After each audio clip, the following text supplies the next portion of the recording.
When the Holy Spirit is referred to as God, it is also because He is acknowledged to possess a variety of divine traits which are attributes unique to God.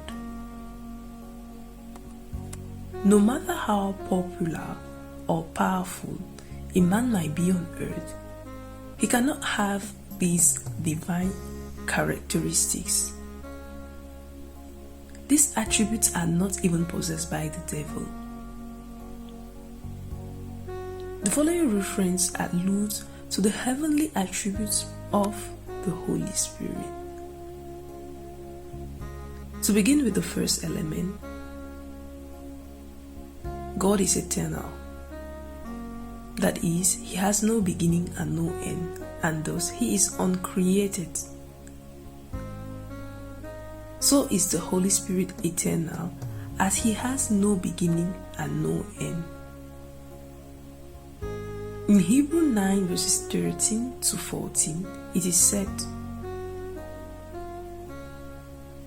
"For if the blood of bulls and of goats, and the ashes of a heifer, sprinkling the unclean, sanctifies for the purity of the flesh, how much more shall the blood of Christ, who through the eternal Spirit offered Himself without spot to God, cleanse your conscience from dead works, to serve the living God."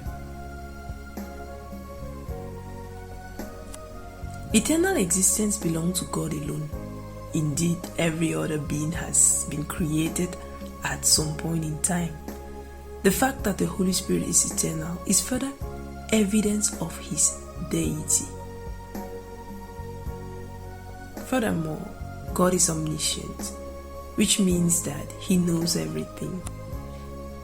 Thus, the Holy Spirit is equally omniscient.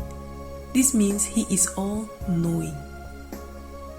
In Corinthians 1 verses 2 to 10, it reads, "But God has revealed them to us through His Spirit. For the Spirit searches all things, yes, the depths things of God." Someone must be a human being to know the things about humans. Likewise, only God can know the intimate things pertaining to God. Since the Holy Spirit knows the things of God, He is therefore God. Another instance can be taken from John chapter 14 verses 26. "But the Helper, the Holy Spirit, whom the Father will send in my name, He will teach you all things and bring to your remembrance all that I have said to you." Only a being with all knowledge could teach all things. Moreover, God is omnipotent or almighty. The attributes of being all-powerful or omnipotent is also ascribed to the Holy Spirit. In the Gospel of Luke,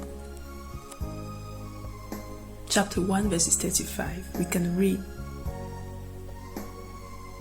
"And the angel answered and said to her, The Holy Spirit will come upon you, and the power of the highest will overshadow you." The Holy Spirit has the ability to create life, an attribute of God alone.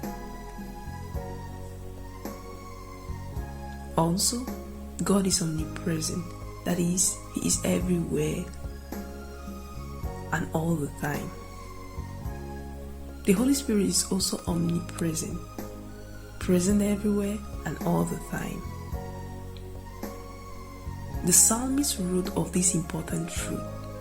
He put it in this way. Psalm 139 verses 7. Where shall I go from your spirit? Where shall I flee from your presence? Thus, the Spirit of the Lord is the same as the presence of the Lord. He is everywhere.